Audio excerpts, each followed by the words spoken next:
Welcome to Tochi Stories. Please don't forget to like, subscribe, and turn on post notification because it will mean the whole world to me. Now let's get right into the story. Brace yourself. Zane Okonkwo sat quietly in the corner of the worn-out cafe, his cap pulled low and his hoodie zipped to his chin. The hum of the ceiling fan overhead competed with the clatter of plates and low murmur of afternoon patrons. He had been coming here for weeks, drawn to its unremarkable simplicity. A far cry from the luxury penthouse suites, high-rise boardrooms, and political dinners that suffocated his identity. No one here recognized him. No cameras. No whispers. Just the aroma of jollof rice, beans, and the sweet, calming scent of old wood and spilled tea. He kept his phone off, removed his designer wristwatch, and became Z, a man with no last name or legacy. But the one thing he didn't expect to find in that run-down cafe was her. The waitress with the weary eyes and a smile too gentle for her struggles, Nora. She moved like someone used to being overlooked, but Zane noticed everything. The tiny limp in her left leg, the way she tucked a note into her pocket every morning, and the silent sigh she let out when she thought no one was watching. Nora wiped a table near the window, glancing at him briefly. He always ordered the same thing, rice and plantain with a bottle of water. Never asked for extras, never caused trouble, and always tipped just enough to be kind but not suspicious. But what intrigued her wasn't his generosity or mysterious air. It was his silence. In a cafe full of loud conversations, business calls, and gossip, this man never said more than 10 words. She found herself drawn to him the same way she was drawn to quiet books and silent tears. Things that hurt, but never shouted. That day, as she cleared his plate, their eyes met longer than usual. She offered a tired smile, and he returned a small nod. She didn't know that Zane was fighting back the urge to ask her name. He was raised to see women like her as invisible, waitresses, housemaids, vendors, people who served but never stood. Yet, something about Nora stood tall, even when her shoulders sagged. She had a presence that whispered louder than money ever could. Outside, a convoy of tinted black SUVs zoomed past. Zane's security detail was parked 2 streets down, always watching from a distance. His father, Chief Dominic Okonkwo, believed this outing was a scouting mission for a new low-income franchise. But Zane had no intention of building anything here.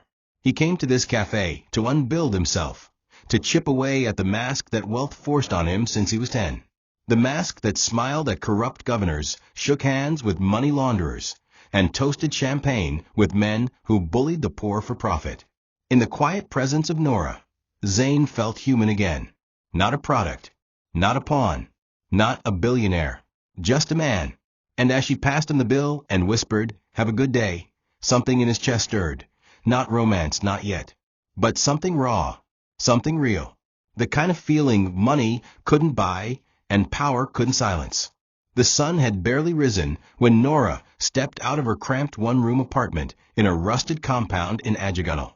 She gently closed the door behind her to avoid waking Kelechi, her 15-year-old brother who hadn't slept through the night in weeks. His hallucinations had become more frequent lately, and the medicine was running low. The clinic said they needed 25,000 Nigerian nairas for a proper psychiatric review. Money she didn't have. Still, she walked with purpose, her worn sandals slapping against the wet ground as she began the 2-hour trek to the cafe. The roads were muddy, the gutters stank of neglect, and the Danfo drivers yelled at anyone moving too slowly. But Nora had learned to navigate chaos with calm. She carried a bag of bread rolls and tucked Kelechi's worn photo into her wallet before crossing the pedestrian bridge. She wasn't just a waitress. She was his mother, his sister, his nurse, and his only family. At the cafe, she changed into her faded uniform and greeted the cook, Mama Essie, a rotund woman with hands always dusted in flour and words sharper than a machete. The other waitresses, mostly girls younger than Nora, whispered about things like Instagram likes and sugar daddies, but Nora kept to herself. She had no time for dreams that led nowhere. Her routine was mechanical. Set tables, smile, serve, clean, repeat. But deep inside, she harbored a secret longing to breathe without worry, to eat without calculating tomorrow, and to be looked at like she mattered. And strangely, that silent customer in the corner, Z, had started to make her feel like she existed. He never stared at her body like the others did. He listened, not with his ears, but with his eyes. When he was around, Nora found herself straightening her posture, adjusting her headscarf with care, and checking her breath before serving his table. It was foolish. She knew nothing about him. But even a foolish hope was better than none. That afternoon, she received a call from the landlord. They were 3 months behind on rent. He threatened to kick them out by the end of the week. Nora's heart sank, but she kept smiling as she took orders. She knew she couldn't cry here. She couldn't scream. All she could do was hope for extra tips or overtime. Just as she was about to serve table 5, Z stood to leave. Their eyes met again. She smiled weakly. "Thank you for coming, sir," she said. He paused for a second, nodded gently, then walked out. Her gaze lingered on him longer than usual.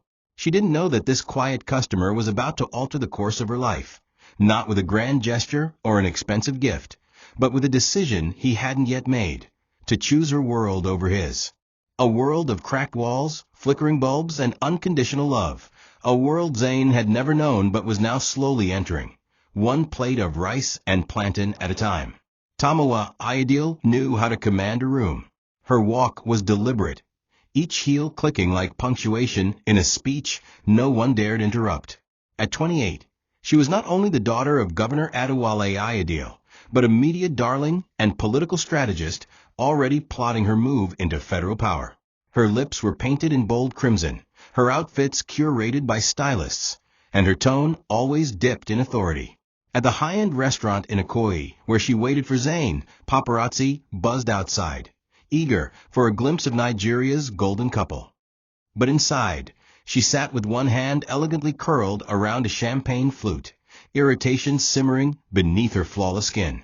Zane was late again, and unlike other men who groveled for her attention, he didn't seem to care that she was the governor's daughter, that both their fathers had orchestrated this engagement to create a political-industrial dynasty. To Zane, it was just a transaction, and Tamawa hated being treated like a business merger. When Zane finally walked in, wearing a plain black shirt and jeans that looked too common for her taste, Tamawa frowned.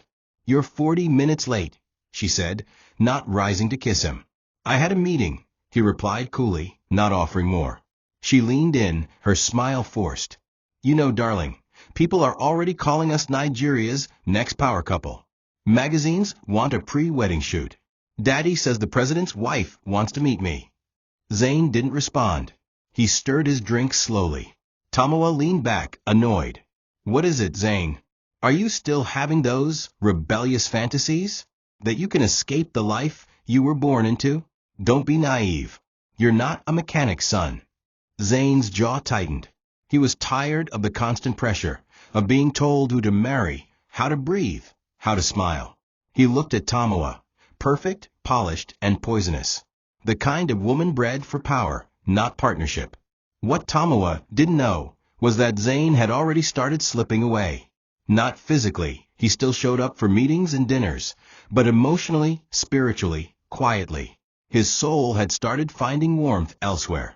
In the broken laugh of a waitress who called him sir like it meant something. In the smell of street food and the sound of everyday people struggling but surviving. Tamawa was everything his father wanted, but nothing his heart needed. And though he hadn't yet made a decision, he knew the path before him was narrowing. On one side stood legacy, politics, and a future carved by others. On the other stood a woman who didn't even know who he truly was, but who made him feel like more than the sum of his billions. The clock was ticking, and soon Zane would have to choose. The cafe was unusually busy that afternoon. The lunchtime crowd spilled over onto the sidewalk as customers jostled for seats, and the waitstaff scrambled to keep up. Nora was exhausted. Her sandals were soaked from a sudden downpour earlier that morning, and her head throbbed from lack of sleep. But none of that mattered as she moved from table to table, smiling as though the world wasn't caving in on her. She didn't even notice Zane sitting in his usual corner, not at first, until a commotion erupted near table 6. A loud man in a suit was shouting at her colleague, accusing her of mixing up his order.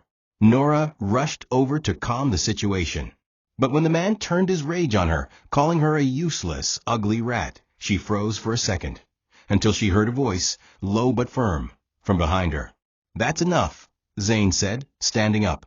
Zane wasn't a man who liked scenes, but watching the man degrade Nora lit a fire in his chest he hadn't expected. "Apologize to her," he added, eyes locked onto the customer, who turned and sneered. "And who the hell are you?" Without missing a beat, Zane pulled out his phone and snapped a photo of the man. "My name's not important, but I'll be sending this to the owner of your law firm. I believe they'd be interested in knowing how you treat service staff in public." The man went pale, muttered something, and left in embarrassment. Nora stood frozen, still processing what had happened. The entire cafe was now watching, but Zane ignored the stares. "You okay?" he asked her softly. She nodded, embarrassed by the attention, but grateful. "Thank you," she whispered. For the first time, he smiled, genuinely, and gestured to the seat opposite him. "Join me for a quick lunch," he offered. "Just a few minutes."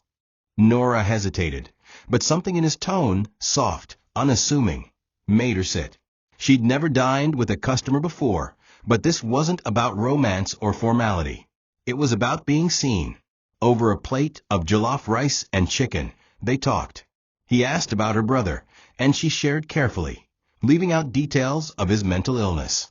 She asked about his life, and he gave vague but truthful answers. He was from a wealthy family, but didn't enjoy the life. "Everything's fake," he said.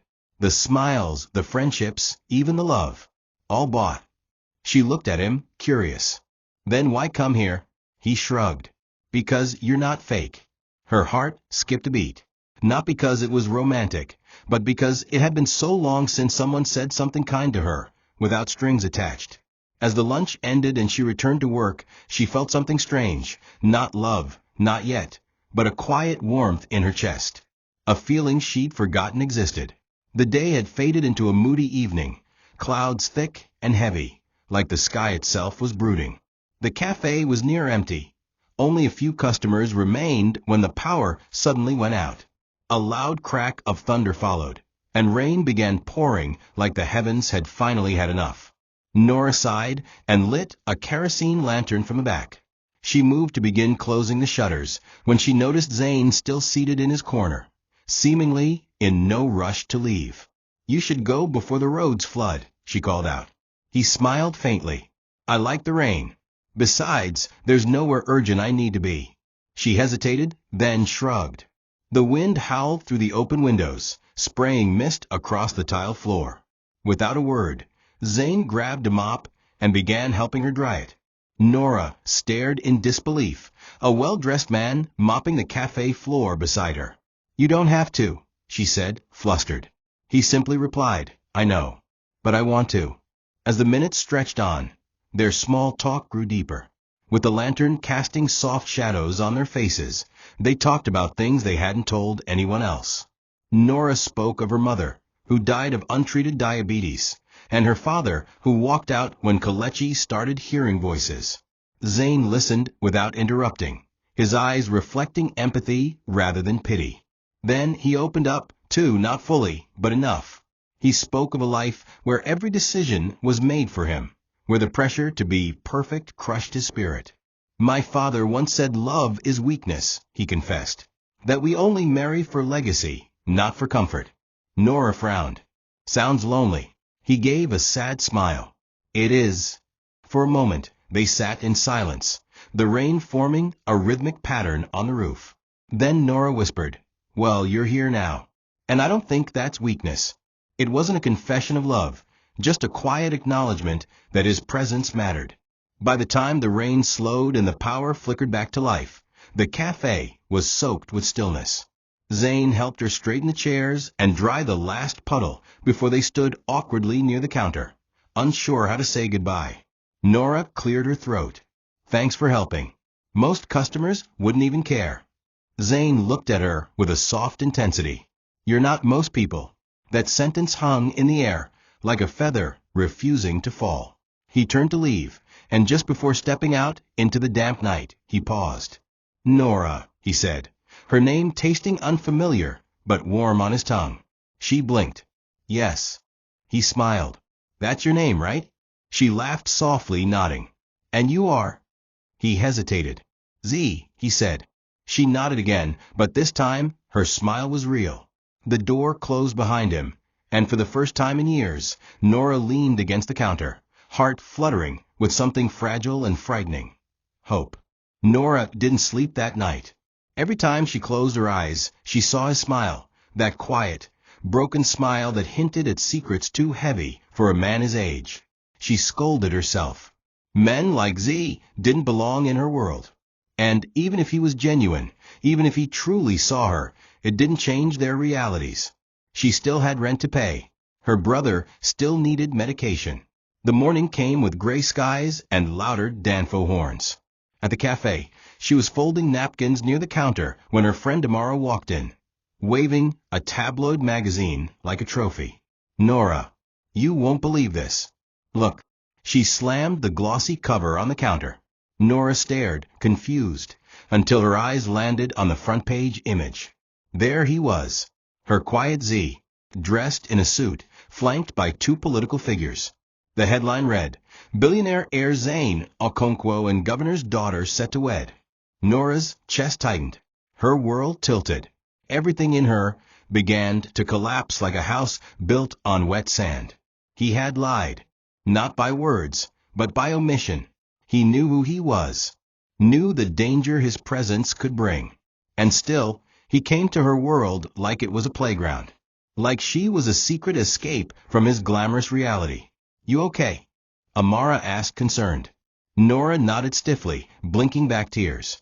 He told me his name was Z. Amara's eyes widened. You mean you've been talking to him? Nora didn't respond. She just walked to the back room, shut the door, and let the magazine fall to the ground. Her heart wasn't broken from romance. No, it hadn't reached that far yet. It was broken from betrayal, from the illusion that maybe, just maybe, someone saw her as more than a stepping stone. Someone she trusted had chosen to keep her in the dark. Zane, on the other side of town, was preparing for a family press conference when his phone buzzed with a message. One line. Don't come back to the cafe. He stared at the screen, the words cutting deeper than he expected. He rushed to call her, but the line never rang. Blocked. His heart pounded. He hadn't meant to deceive her. He just wanted to be seen, not as the billionaire's son, but as a man. But he knew now that his silence had spoken louder than any lie, and he feared he had lost her forever. For Nora, the trust had been shattered. And in a world where men like Zane walked among the clouds, girls like her were just dirt on the road, disposable. She wiped her tears, fixed her uniform, and returned to work. But inside, something had closed. A door she had only just dared to open, now bolted shut. It took Zane 3 days to gather the courage to return to the cafe. Each day that passed without hearing from Nora felt like a crack spreading deeper into his chest. He had tried calling with different lines, sent messages he knew she'd never reply to, and even parked across the street once, hoping to see her from a distance. But something told him that showing up without words wasn't enough this time. Nora wasn't just upset, she was wounded. And it wasn't about status or money. It was about trust. That evening, as dusk crawled over the city like a tired blanket, Zane walked into the cafe. The atmosphere was colder than he remembered. Fewer customers, dimmer lights. And then he saw her by the sink, scrubbing plates like they had insulted her. Her hair was tied tightly, her lips pressed into a firm line. When their eyes met, she didn't flinch, didn't smile, didn't acknowledge. She simply turned and walked into the kitchen. Zane followed without hesitation. Nora, he called, his voice quieter than he expected. She turned slowly, arms crossed. You have 3 minutes, she said sharply. The warmth in her eyes had vanished. Why? She asked. Why did you lie? Zane sighed, stepping closer. I didn't lie. I just didn't tell you everything. Nora laughed bitterly. That's the definition of a lie, Zane, or should I say, Mr. Billionaire? He winced. I wanted to be someone else, even for a moment. With you, I felt like me. Not a puppet. Not an heir. Just a man. Nora's voice broke. Then you should have told me. You should have let me decide what I was to you. Instead, you played humble while planning a wedding with the governor's daughter. Zane stepped back, ashamed. That wedding means nothing to me. I didn't choose it. My father did. I'm trying to get out of it. Nora looked away, breathing hard. It's too late, she whispered. Whatever this was, it's already broken. But as Zane turned to leave, defeated, she called out softly. Wait. He stopped. I don't hate you, she said, her voice trembling. I just don't know how to believe you anymore. Zane turned to face her again. Then let me prove it. His tone was calm, but there was fire in his eyes. Let me show you what I'm willing to walk away from, just to be with someone who sees me for me. Nora stared at him, the part of her that still believed in good men fighting to rise above the pain. But years of survival had taught her that words were cheap.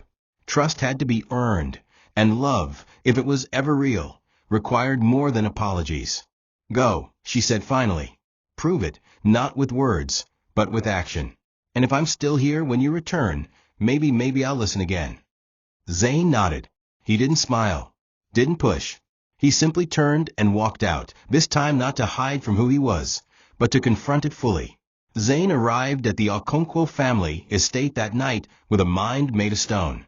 The sprawling mansion sat like a fortress on the edge of Banana Island, surrounded by palm trees, armed security, and generations of ambition buried in every wall.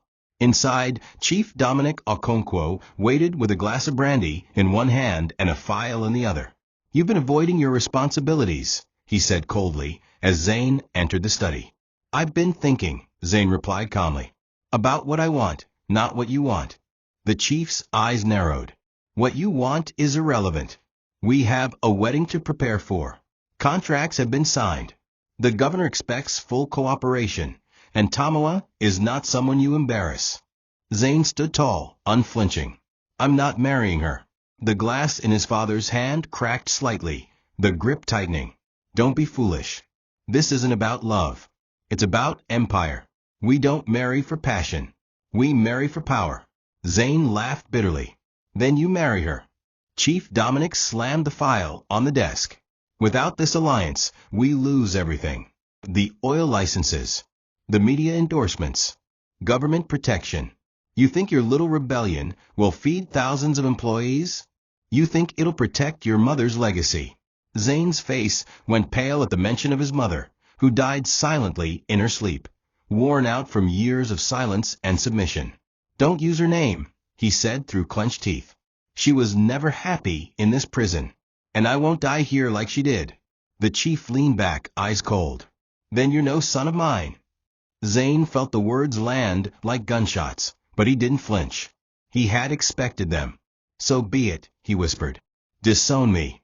Take your empire. But I won't marry a woman I don't love, especially not to impress men I don't respect. With that, he dropped a sealed envelope on the table. That's my signed resignation from all future board activities. I'll be selling off my shares in phases. Consider this my divorce from your legacy. Outside, the world spun slower. Zane sat alone in his black SUV, the engine humming quietly, his hands trembling. It was done. He had walked away. But freedom didn't taste sweet. It tasted like uncertainty, like fear. He had no plan, no income, and no allies left. But he had something else, a strange peace. For the first time in his life, Zane Okonkwo had made a decision not with his last name, but with his heart. And though he didn't know what tomorrow held, he knew who he wanted to face it with, a woman who had nothing but her truth, and yet was richer than anyone he'd ever known. He leaned his head against the steering wheel and breathed. Finally, he was becoming the man he was always meant to be. Not his father's shadow, not the media's golden boy, but simply Zane. When news broke that Zane Okonkwo had called off the engagement, the media descended like vultures. Headlines screamed betrayal, tabloids speculated infidelity, and bloggers churned out wild theories. Tamawa Ayodele, humiliated and furious, unleashed her fury not just at Zane, but at anyone associated with him. Her father, Governor Adewale Ayodele, was even more livid. At a private government dinner the following night, he slammed his fists on the table, before his advisors. He thinks he can humiliate my family in public? Let me remind him who holds the pen that signs Okonkwo Holdings oil licenses. The whispers began, of revoked permits, of frozen accounts, of audits. The powerful alliance between the governor and Chief Dominic fractured under the weight of Zane's rebellion.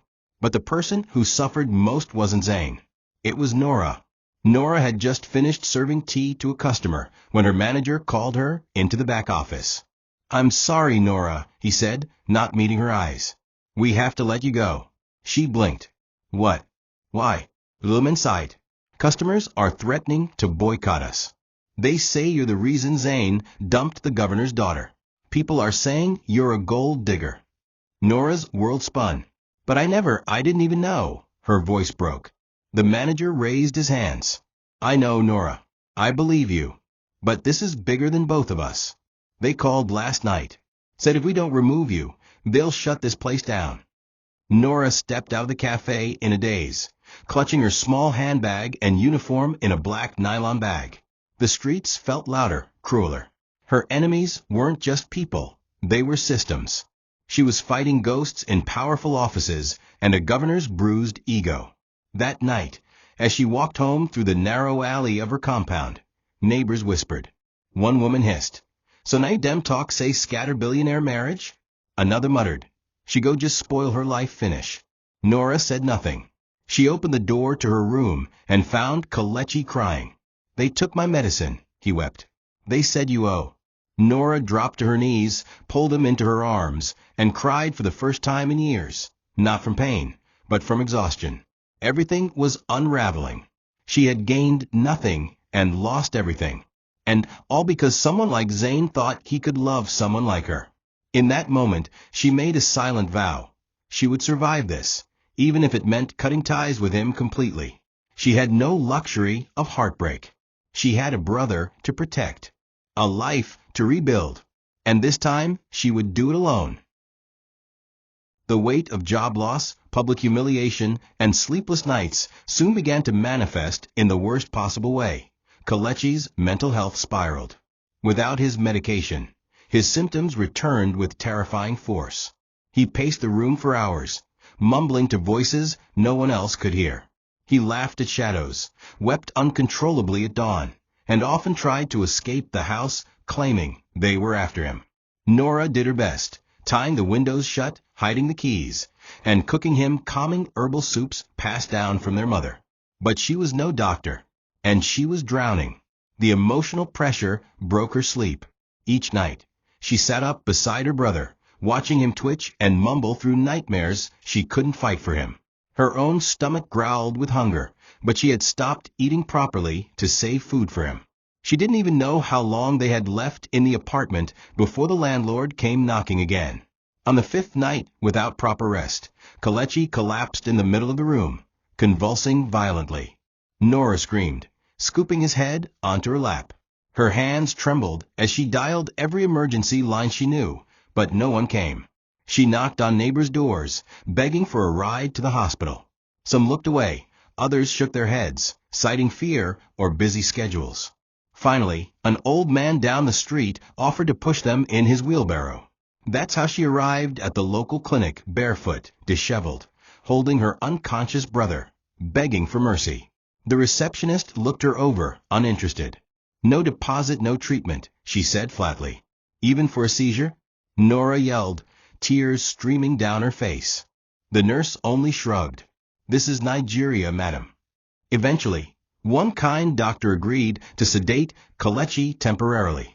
But when asked to pay 8,000 Nigerian nairas for the injection, Nora froze. She had nothing. The doctor's pity only extended so far. "Next time, madam, come prepared." As they returned home in silence, Kelechi half asleep and Nora emotionally hollowed. She saw Zane waiting outside her compound. His car stood at the corner, no guards, no entourage. Just him. The sight of him reignited the storm inside her. "What are you doing here?" she snapped, clutching her brother close. Zane stepped forward, voice gentle. "I heard you lost your job. I heard about Kelechi. I want to help." Nora's body stiffened. "Help? Help like you helped before? Where I lose everything." Zane looked wounded, but didn't argue. Please. Just let me take him to a private hospital. Let me fix this. But Nora shook her head violently. You think money solves everything. But it was money, your name, that brought this curse to our door. She turned her back, carrying Kalechi inside. As the door shut between them, Zane stood frozen, helpless. For the first time in his privileged life, he realized love was not enough, not when the world had already written him as her destruction. The next few days brought fresh torment, not through direct confrontation, but through the quiet, cruel reach of influence. Nora's name began to appear in blog headlines she never consented to. Cafe girl who stole billionaire's heart. Heroine or gold digger? Her pictures, secretly taken from her social media, circulated widely. Edited images of her in skimpy outfits she never wore were shared by gossip accounts, sponsored anonymously. One blog even claimed she had a child out of wedlock. This is war, Amara whispered, shoving her phone into Nora's hand. They want to destroy your name. Nora stared at the screen as if looking at someone else's life. She was afraid to step outside. Neighbors whispered. Strangers stared. Even her pastor asked her to step down from choir duty until the matter cooled down. Nora was being erased, not by bullets or fists, but by perception. Zane tried to reach her again, but she refused. Her phone stayed off. She had turned invisible by choice this time. It was the only way to survive. Meanwhile, Tamawa Ayodele played her own game of survival, one that involved deception dressed in designer gowns. At a press conference held to address the breakup scandal, Tamawa shocked the public with a carefully crafted announcement. I'm pregnant. Zane's child. Gasps filled the room, and reporters fired questions. Tamawa smiled through them, shedding a single tear on cue. It was a move her mother advised and the governor approved. If they couldn't shame Zane into marriage through honor, they'd chain him through shame. The lie spread like wildfire. Hashtags trended. Sympathy surged. Brands renewed their endorsement contracts with Tamawa, now branding her a strong future mother. Zane, meanwhile, was blindsided. He received the news through a friend and spent 2 nights spiraling in disbelief. He demanded a private meeting with her, but she refused. You chose a waitress, she texted. Now deal with the consequences. Zane's father, infuriated by both the broken engagement and the PR disaster, ordered the family lawyer to draw up papers formally cutting Zane off. No name, no access, no more chances, the man had said. And just like that, the Okonkwo dynasty erased him. His bank accounts were frozen. His name was blacklisted in corporate circles. Within days, Zane had gone from billionaire heir to outsider with nothing but a second-hand car and the clothes on his back. But none of that hurt as much as seeing Nora suffer. When he visited the cafe to plead for her job, the manager said plainly, Do you want to close down completely? Zane walked out, feeling more like a virus than a man. He was no longer the savior. He was the storm. And the woman he loved was drowning in waters he never meant to stir. On a humid Thursday night, Zane sat alone in a modest apartment in Acadia that a friend had helped him rent quietly. The walls were bare, the air thick with silence. His phone buzzed intermittently with news alerts, each headline a deeper insult. From boardroom to broke. Zane Okonkwo's fall from grace. He didn't care about the money. He didn't even care about the inheritance anymore. What haunted him was Nora's face, weary, betrayed, cornered. He had sacrificed his wealth to prove his love, but in doing so, he had accidentally destroyed her life. As he lay on the floor that night, trying to sleep, a loud bang jolted him upright.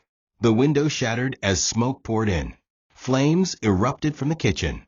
Someone had set the place on fire. He coughed violently, stumbling through the heat, barely managing to kick down the door and roll onto the pavement. Neighbors screamed, but Zane could barely hear them. He looked up at the sky, coughing, gasping, and knew instantly. This wasn't random. This was a warning. At the same time, miles away, Nora received a visit from an anonymous messenger. A plain-faced man in a crisp white shirt knocked quietly and handed her a small brown envelope. Leave town, he whispered. Or next time it's your brother. Before she could ask questions, he vanished into the night. Inside the envelope was a printed screenshot, her photo circled in red, and a crude note: "This is what you get for chasing power." Nora stood frozen, the paper trembling in her hands. Fear, thick and suffocating, wrapped around her like a shroud. She ran to her room, found Kelechi sleeping, and sat beside him with trembling hands. Everything had spiraled. What began as quiet companionship had turned into a battlefield. And they were losing. She knew then that the forces against her were far greater than broken hearts or online gossip. These were people who believed she had stepped out of place, and were willing to destroy her for it. That night, as Zane lay in a hospital bed wrapped in bandages, and Nora locked every bolt on her door and cried silently beside her brother, the weight of their choices pressed down like lead. They had tried to build something real in a world made of lies. They had tried to find truth in a system built on deception. And now they were being punished. But what none of their enemies expected was this: neither Zane nor Nora were the same fragile people they were weeks ago. Love hadn't broken them. It had hardened them. And while the fire had consumed Zane's home, it had also lit a spark inside both of them, a dangerous, powerful resolve. If they were to be hunted for standing together, then they would fight back. Not with revenge, but with the most terrifying weapon of all, truth. The next morning, Nora walked the dusty, uneven path toward the local market with her head low and heart heavy. She wore a plain brown wrapper and long-sleeved blouse, trying to look as invisible as possible. But even with her plain attire, people still whispered. Their words felt like invisible stones, hitting her from every direction. She didn't go there to shop. She went to breathe, away from the walls of fear, closing in at home. As she crossed a narrow street near a row of shuttered kiosks, a frail voice called out her name. Nora. Nora Ijeoma. She turned to see a stooped old man with ash-colored hair, leaning against a rusted walking stick. His face was familiar, though worn by time. He beckoned her closer. "You helped me once," he said, eyes watery. 5 years ago. In Alaba. You pulled me and another woman out of a leaking house. Do you remember?" Nora squinted, the memory returning like a photograph from a dusty box. The gas explosion. The woman who fainted. The old man with the radio. The old man, whose name was Babalanra, led her quietly to a hidden shed behind a closed video shop. Inside it was dark, cramped, and cluttered with boxes of old tapes, radio parts, and newspapers. He pulled out a dusty camcorder from beneath a pile of books and handed her a cassette labeled only with a date. This has the footage," he whispered. "You didn't know I recorded everything that day. I was testing my new camera. I saw you kick that door down. I saw you carry the governor's wife out before the cylinder exploded." Nora's eyes widened. Governor's wife. Babalanra nodded. Tamawa's mother. She was unconscious. If not for you, she would have died. Nora's knees buckled slightly. But why hasn't anyone said anything? Why hasn't she come forward? The old man sighed. "They didn't know it was you. No one recognized you. And I never got the chance to deliver this before I had my stroke." Nora clutched the tape, her hands shaking. "Baba, this could change everything." That night, she sat with the tape on her lap, unsure of what to do. She didn't have a working VCR. The few friends she once trusted had turned their backs on her. But this tape, this evidence, held power. Not just over the media lies or Tamawa's manipulations, but over the governor himself. She could expose them, force them to see her not as a gold digger, but as a silent hero. Yet, fear gnawed at her resolve. What if they destroyed the footage? What if they made her disappear for real this time? She held the tape close and walked back home, heart pounding. Kelechi was asleep. She kissed his forehead and whispered, "I don't know what's coming, but I won't let them win." The fire they started had lit something inside her. Not revenge, but clarity. For the first time in weeks, she had something more powerful than tears, silence, or pain. She had truth. Zane sat on a bench outside the hospital, his left arm wrapped in bandages, his skin still tender from burns. He had been discharged hours ago, but he refused to call anyone. He didn't want pity. He didn't want a rescue. The only person he wanted to see was Nora. So when he saw her walking toward him, clutching a bag, eyes focused and purposeful, his heart skipped a beat. She looked thinner, more tired, but more determined than he'd ever seen her. She stopped in front of him, offered no hug, no tearful reunion, just silence. "I have something," she said. Zane stood slowly, unsure. "What is it?" She pulled the cassette tape from her bag. "Proof. You remember that explosion years ago, in Alabama? The one the media called a miracle survival? That wasn't a miracle. It was me. I saved the governor's wife." Zane stared at her, stunned. "And this proves it?" Nora nodded. "There's footage. It's real. They don't know it's me. Not yet. But this could turn everything." Zane led her into a quiet side room at the hospital where an old TV and VCR were still in use. As the tape rolled, the grainy footage flickered, showing a narrow street, smoke rising, and then a young Nora bursting through a gate, dragging out an unconscious woman. A second explosion shook the camera, and Babalanra's voice gasped off-screen. Zane watched, jaw clenched. "Why didn't you tell anyone?" he asked quietly. Nora's eyes didn't leave the screen. "Because I wasn't looking for praise. I just wanted peace." When the tape ended, Zane turned to her. This changes everything. The governor owes you his wife's life." Nora looked away. "And they'll never admit it unless they have to. But I'm ready to push." Zane stepped closer. "Let me help." But she held up a hand. "You've helped enough. Your love cost me everything. My job, my safety, my dignity. And even now, I don't know if I want it back." His face crumbled. "So why bring me this?" he whispered. She took a breath. "Because no matter what I've lost, I can't pretend I don't care. And because despite everything, I believe you're still a good man." Her voice softened. "But good men also make mistakes." Zane reached into his pocket and pulled out a ring. Not flashy, not expensive, but simple. "I bought this before everything fell apart," he said. "Before the fire. Before Tamawa. Before the lies." Nora stared at it, her breath catching.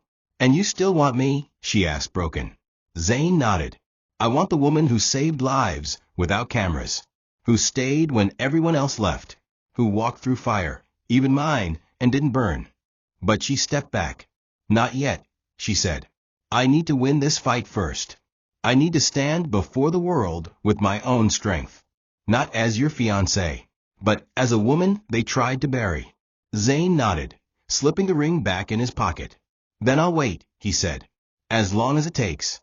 Nora hadn't stepped into high places since she was a child, not since her mother cleaned offices in Victoria Island and brought her along in the evenings.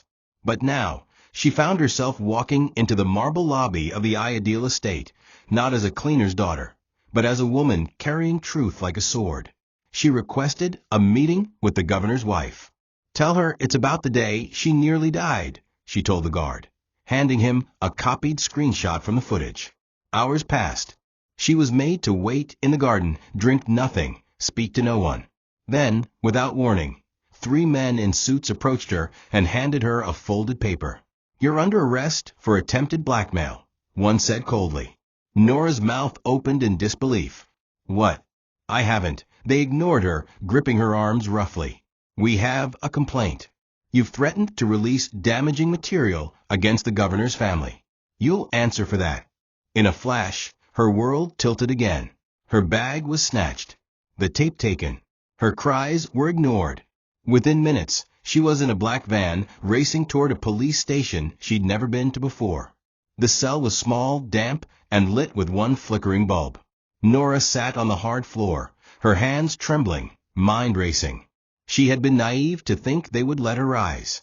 Powerful people didn't apologize. They erased threats. That night, she refused food, refused water, even when the guards mocked her. "So you think you can blackmail the governor? You're lucky we haven't disappeared you." One of them spat. Nora sat in silence. She said nothing, not out of pride, but out of strategy. She remembered Babalanra's words. Truth takes time, but it never dies. She decided then she would not beg. She would not scream. She would not give them the satisfaction of seeing her broken. And when one officer sneaked a phone in and recorded her sitting calmly in the dark, saying nothing, that very silence became her loudest cry. By morning, the video had gone viral. The girl in the cell began trending across social media. People debated. Some called her a fraud. Others began to ask questions. Who is she? Why was she arrested? The same people who mocked her days ago now leaned in closer. Zane saw the clip on a borrowed phone and felt his knees weaken. They arrested her, he whispered. He rushed to the police station, demanded entry, but was blocked at the gate. Orders from above, they said. We can't help you. Frustrated, he stood in the rain, drenched and desperate, whispering over and over, Please, Nora, just hold on. Deep inside the cell, Nora sat upright, listening to distant thunder. Her wrists ached. Her mouth was dry.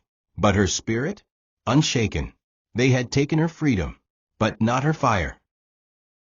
The air inside the cell had changed. It wasn't any fresher, nor had the bulbs stopped flickering. But there was a stillness that felt like defiance. For 3 days, Nora remained mute. She refused to eat, refused to respond to interrogators, refused to acknowledge any form of pressure. The guards grew frustrated. One even slapped her across the face on the second night. But she didn't flinch. She stared blankly at the wall, lips sealed, breathing steady. It was the only power she had left, her silence. And it was working.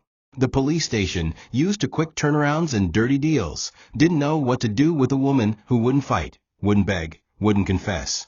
The officers, sensing something greater beneath her stillness, began to grow uneasy. This one no be ordinary girl, one whispered to another. Check online. Dem say her video done past 2 million views. Outside the walls of the cell, the world was unraveling. The leaked video had become a social media firestorm. Hashtags like hashtag #FreeNora, hashtag #TruthInSilence, and hashtag #GovernorMustAnswer trended across Nigeria. Influencers reposted her image. Artists painted murals of her sitting with head raised. And youth groups held candlelight protests in her name. She is all of us, one protester said on a live stream. Poor, disrespected, silenced, but still standing. A journalist, one of the few brave enough to challenge the governor's office, published an expose on Nora's arrest. It revealed that no official charges had been filed, no warrant presented, no right to a lawyer. This is abduction in plain sight, the article concluded. Public outrage swelled. Even international media began sniffing around. And just like that, Nora Ijeoma, the poor waitress, had become a symbol. Her silence wasn't just a strategy anymore. It was a revolution. Zane, meanwhile, fought from the sidelines. Cut off from influence and stripped of wealth, he used his voice instead. He gave interviews. He shared personal stories of Nora's sacrifice. He leaked clips of the tape from Babylonra. And though many tried to discredit him as a bitter ex-billionaire, his sincerity shone through. This woman saved lives, he told a radio host. And now they're trying to erase her. If Nigeria lets this happen, we lose more than just her. We lose the last hope that truth can survive here. Each word sparked more support. Public pressure mounted. And inside the jail cell, Nora sat cross-legged, her face calm, her body thin, but her eyes brighter than ever. She didn't know the world had turned in her favor. She didn't know her name was being chanted at rallies, or that strangers were printing shirts with her face. All she knew was that she was still breathing, and that meant the battle wasn't over. It was on the morning of the 4th day that something unexpected happened. The sound of heels clicking on the corridor tiles echoed louder than usual. Guards straightened nervously. The gate creaked open. Nora, eyes half closed in meditation, slowly looked up. In walked a woman dressed in a navy blue wrapper and ghillie, her posture straight, her expression unreadable. It was Mrs. Ronk-Iadil, the governor's wife. For a few seconds, the air held its breath. The guards exited silently, closing the door behind them. Mrs. Iadil stood in front of Nora, her eyes softening as she took in the girl who had shaken the nation. She opened her handbag and pulled out a photograph. It was grainy, but clear enough. It showed a young Nora dragging her unconscious body out of a collapsing Alaba apartment 5 years ago. "I didn't remember your face," she said quietly, voice trembling. "Not until I saw the footage Zane released." Nora blinked, too stunned to respond. Mrs. Ideal stepped closer, kneeling slightly to look her in the eyes. "You saved me," she whispered. "I was unconscious. I remember nothing. My husband told me the fire was contained, that security had handled it. But he lied." She paused, her voice breaking. "It was you, a teenage girl risking her life. And we never even said thank you. Instead, we've let them do this to you." Tears welled up in her eyes as she reached into her purse and brought out a set of documents. "These are papers demanding your immediate release. Signed and stamped. I went to the Chief Justice myself. I told them everything. This will stop." Nora's lips parted, but her voice cracked. "Why now?" she asked. "Why not when I was arrested?" Mrs. Ideal nodded solemnly. "Because I didn't know. And when I did, when I remembered your face, I realized silence is betrayal. I won't betray you again." An hour later, the gates opened wide. Cameras flashed. Reporters screamed her name. But Nora didn't speak. She walked out in handcuffs until a court officer stepped forward and unlocked them. Zane rushed through the crowd, pushing past security, his arms open. She saw him, but didn't run. She walked, slow, steady, regal in her bruises. When she reached him, she didn't fall into his arms. She simply rested her head on his shoulder, whispering, "I'm free." It wasn't a triumphant moment filled with dramatic speeches or joyful tears. It was quiet, like her strength. But in that stillness, the world understood something monumental had happened. A poor girl had brought an empire to its knees, not with violence, not with wealth, but with silence, truth, and unwavering endurance. Nora had walked into that jail an accused blackmailer. She walked out a national symbol. Back at his one-room apartment, Zane watched Nora as she lay resting on the bed he'd bought with borrowed cash. She looked thinner, her wrists scarred by the handcuffs, but there was a light in her that hadn't dimmed, a defiant flame that even chains couldn't break. He reached for her hand, kissing the back of it softly. "I'm sorry," he whispered, "for everything." She didn't reply. She was asleep, her face finally at peace. Zane stood and walked to the small table where his resignation papers, charity letters, and final documents lay scattered. That week, he had completed the full sale of his inherited shares from Okonkwo Holdings, every last one. The money? Donated. Quietly. Anonymously. Hospitals. Orphanages. Schools. He didn't want headlines. He wanted healing. He didn't belong to the billionaire circle anymore, and he didn't care. For the first time in his life, Zane Okonkwo felt worthy, not because of what he owned, but because of what he had given up. Later that day, Zane took Nora to visit Babalanra. The old man wept when he saw her. "You changed everything, my daughter," he said, holding her hands. "Because you didn't let pain silence you." The footage he recorded had since gone viral, and public calls for investigations into political misuse of power had begun. The governor's popularity plummeted. Tamawa? She left for London. Her fake pregnancy exposed by a leaked hospital report. Her scandal turned the tide permanently. Nora stood outside Baba's door afterward and stared at the sky. "I never asked for this," she said. Zane smiled. "No, but you carried it with honor." Nora turned to him, her voice trembling. "I still don't know what tomorrow holds. I'm tired. I'm scared." Zane gently cupped her face. "Then let me walk with you. Not ahead. Not behind. Beside." She closed her eyes. For once, she didn't resist. That night, in a small rented apartment lit only by candlelight, Nora sat on a plastic chair while Zane cooked watery soup over a single stove. The ceiling leaked, the fan didn't work, and the floor was cracked. But there was laughter. There was peace. There was love, quiet, unpolished, but pure. They didn't talk about rings. Didn't talk about palaces. They just held hands while Kalechi, now stabilized with new medication paid for by an anonymous donor, played quietly by the window. It wasn't the ending the world expected for a billionaire and a waitress. But it was real. And in this modest space, Zayn had finally found his home. Not in the walls, but in Nora, the woman who changed him. The woman he chose over power. Months passed quietly, as if the storm had never happened. The city had moved on to new scandals, new headlines, and new distractions. But for Nora and Zayn, peace had become their quiet victory. With support from kind strangers and grassroots activists, Nora was able to open a small foundation in her neighborhood, not in her name, but in her mother's. Mama Igioma's table. It was called Feeding and Mentoring Young Girls and Boys Who Lived with Siblings, just like she once did. She didn't wear fancy clothes or seek praise. She worked with her sleeves rolled up, just as she always had. Meanwhile, Zayn took up freelance consultancy work under a different name, away from cameras and corporate handshakes. He didn't want to climb another mountain of influence. All he wanted was to live meaningfully, quietly, and freely, something he never experienced when he was a prince among businessmen. One sunny afternoon, as Nora packed donated supplies at the center, a black SUV pulled up silently. The windows didn't roll down immediately. Her breath caught. She hadn't seen or heard from them in a long time. When the door finally opened, it was Governor Adewale Ayodele who stepped out, without security, without press, without his pride.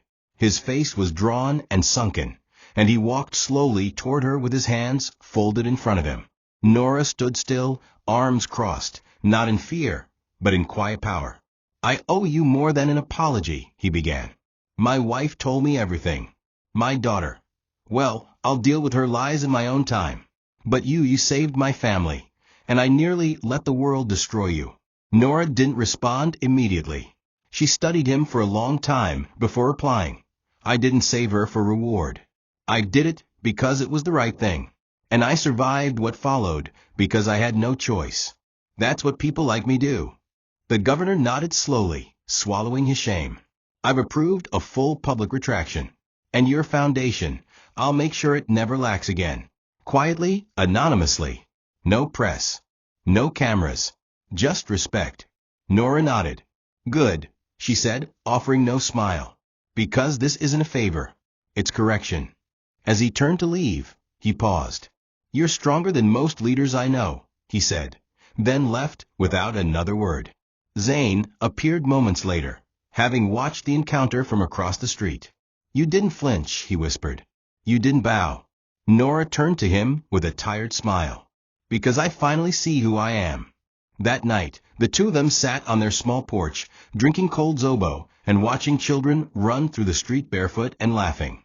Peace wasn't grand. It wasn't golden. But it was theirs. And they had earned every drop of it together. The beach was empty except for a handful of children playing in the sand and the gentle rustle of palm trees swaying in the coastal breeze. The sun dipped low, painting the sky with hues of orange and gold. A white tent stood nearby, small and decorated with simple palm fronds, woven fabrics, and flowers handpicked from nearby gardens. There were no celebrity photographers, no security guards, no helicopters overhead. Just a few chairs, plastic and wooden, filled with the only people who mattered: cafe workers, children from the foundation, Baba Lanra in his wheelchair, and Mama Essie holding a bowl of steaming jollof. The sound of drums floated softly from the back as two children walked Nora down the aisle, holding her hands. She wore a flowing white lace gown stitched by a local tailor, and her hair was wrapped with beads, a crown for a queen who never begged to rule. Zayn waited beneath the makeshift altar, dressed in a crisp white shirt and native trousers. His heart raced as he watched her approach, not because she was beautiful, though she was breathtaking, but because she was everything he wasn't: whole, grounded, and unshakable. When their eyes met, they both smiled. It wasn't a fairy tale moment. There had been too much blood, too many scars. But it was real. When the officiant asked if he would love her through joy and sorrow, Zayn didn't hesitate. "I already have," he said, loud enough for everyone to hear. And when Nora was asked if she would stand beside him, not beneath or behind, she replied, "Only as equals." They exchanged rings handmade from coconut shells by children in the foundation. When they kissed, the crowd erupted in cheers. Not because they were rich, not because they were famous, but because they were true. And in a world of noise, that was the loudest love of all. After the ceremony, as everyone danced barefoot in the sand, Nora stepped aside and sat at a wooden table, smiling. Zane approached with 2 cups of palm wine. She looked up at him, just as she had all those months ago in the cafe. "Do you remember the first time I served you?" she asked. He nodded. "You wore a red apron and a tired smile. And I thought, how lucky the world is to have someone like you in it." She laughed. "And you looked like a man running from something." He grinned. "I was. And you caught me." She took the cup, raised it slightly. "To the day you chose me over power." He raised his as well. "To the day I found my freedom in a waitress." And they drank, not to forget the pain, but to honor it, because it had shaped them, refined them, and ultimately led them here. On a beach, in front of orphans, cooks, old men, and laughter, a billionaire and a waitress rewrote their story, not with wealth, but with truth. And it was more than enough. Thank you for watching this video. What did you learn from this story? Drop it in the comments. Please make sure you like, comment, and subscribe to my YouTube channel Tochi Stories for more.